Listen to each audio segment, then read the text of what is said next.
Greetings all, this is Hairy Nick. How are you guys? We are here at the end of the regional season for Australia 2018 in the world of X-Wing. So this will be the last top 16 breakdown I do, at least for a little while. Thank you so much for the kind words, guys. It sounds like you guys have enjoyed this a lot. I've enjoyed making them, that's for sure, and I look forward to doing more of these in the future. But for the time being, we had last weekend the Victorian regionals, another one of the big ones, another big tournament, another top 16. So we're going to go through every single list once again. So without further ado, let's dive right into the stats. Starting off as we do with some of the overall stats, the faction breakdown was we had 3 scum lists, 5 Imperial, 8 Rebel. Pretty much continuation of what we've been seeing, scum firmly on the bottom of the rank and rebels way on top. We're going to have a chat about why that is in a second when we go into the ships. But before we do some more stats, here is the ship size breakdown. We had a total of 29 small ships, 14 large ships, 6 squads of 2 ships, 9 squads of 3 ships, and a single squad of 4 ships. And if we break down all the ships that were flown, we can see that there's a pretty much even wash of everything here. Nothing majorly standing out. We had 4 TIE SFs, 4 Y-Wings, 4 Azatuk gunships, 3 Lancer Pursuit crafts, a couple of Asajas and a Ketsu Onyo, 3 TIE Defenders, 3 Sheathapede shuttles, and 3 K-Wings from Miranda Doney. A couple of Decimators with Rear Admiral Shenru for a bit of spice, a couple of Lander class shuttles, a couple of attack shuttles, VCX 100s and ARC 170s, and one of all of the YV666 Jumpmaster 5000 Scourge 86 bomber, a Kimagila fighter, a TIE Advanced prototype, a TIE bomber, or a TIE shuttle in this case, a BSF-17 bomber, a YT-2400, and a YT-1300. But that's not why you guys are here. You guys want to see what lists were flown, so let's dive right into it.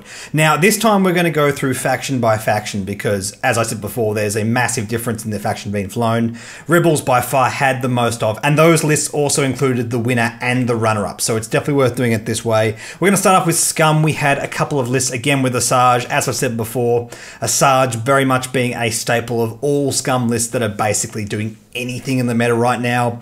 Barring the next one we're going to look at, we had a list with Asajj and Bossk and a list with Asajj and Ketsu Onyo. Great to see Bossk. He doesn't make a lot of top 16s these days, but still a cool ship nonetheless. And the other scum list we have here is by Mr. Julian Hood, who's made a small handful of these top 16s in the Australian regionals, which is really cool.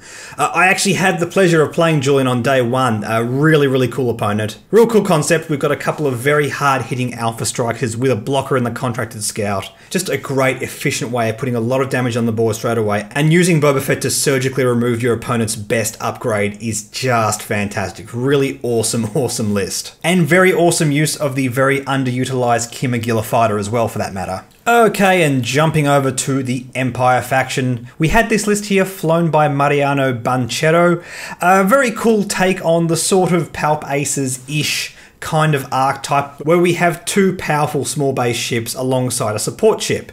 Instead of Palp, we have a TIE shuttle with a fleet officer, systems officer, and twin ion engine Mark II. Very cool concept. I like this a lot. We're not relying on the dice modifications. We're relying on a lot of token hoarding. Works really well against Colonel Vessery having that systems officer, so you can get lots of efficient target locks. A cool concept. I don't know if it's strictly better than just having a Palp shuttle, but a lot of fun token hoarding nonetheless. And TIE defenders, always cool to see them doing well. Not quite as high up in the meta as they used to be when they originally got their fix, but still very potent nonetheless. We also had a couple of lists with both Rear Admiral Shenru and Quick Draw. Nothing too crazy here in terms of those lists. This is a very fun sort of tier 2 archetype that we're seeing from time to time. Rear Admiral Shenru and a very powerful small ship. Always goes well. The top one here was flown by Steve Tuck, who was actually the only player who managed to go undefeated on day 1. So Steve, if you're watching, well done, mate.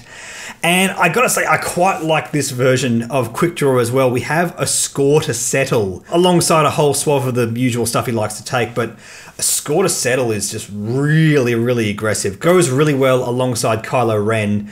It seems risky to me, but on the other hand, if you make your opponents get a bonus against Quick Draw, it makes them more likely to remove your shields, and That's good. I guess theoretically you could manufacture a situation where you actively prevent your opponent from wanting to use the benefit from a score to settle. They might not want to turn that focus result into a critical. And that's a great way of breaking the symmetry. I've talked about this before. A score to settle is a very interesting card when you can break the symmetry. That's when it becomes really, really powerful. Also here we had a couple of variations on Palp Aces. Well, Palp as a support shuttle in any case. The bottom list here is the classic quick draw Inquisitor build that we've been seeing so much. It's already taken 3 of the Australian regionals. But this top one here is interesting. I've talked about quick draw before. He's not strictly an ace in the classic way we tend to think about aces. He tends to want to brawl. He tends to actively invite your opponent shooting him in some kind of weird way. And the same thing with Canis Rye. We have a relatively low pilot skill, a relatively beefy ship, but one with fantastic positioning abilities. These kind of blur the line in terms of what we consider aces in the game of X-Wing, but nevertheless still great wingmen for Palpatine. But yes, let's start working our way through the mountain of rebel lists that were flown over the weekend.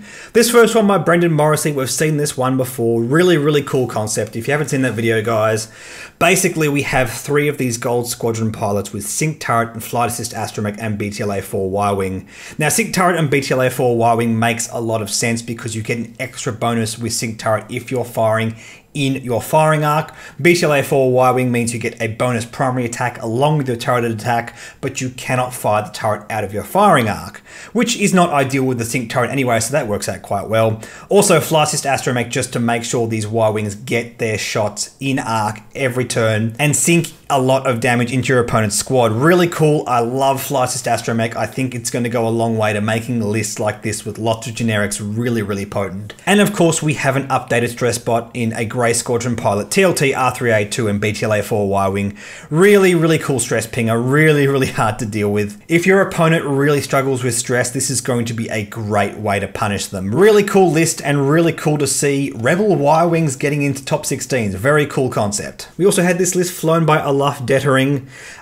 This is a bit of a variation on a bit of a fringe list we've been seeing recently that uses Captain Nim, Crimson Specialist, and AP5 or Ezra Bridger or any sheath bed for that matter. Basically, the concept is we have a lot of really efficient bombing, but we've taken a discount on the classic Nim Miranda build where we don't have 2 ships that take about half the squad each. One of the bombers is significantly cheaper in Crimson Specialist, which allows you to take a 3rd very small ship in the Sheetha P class shuttle. The Sheetha P just being this fantastic 20-ish point ship that has a lot of utility and is just doing so much work in the meta right now. We've seen this before with Captain Nim, and I have no reason to believe it's not as potent with Miranda Doney.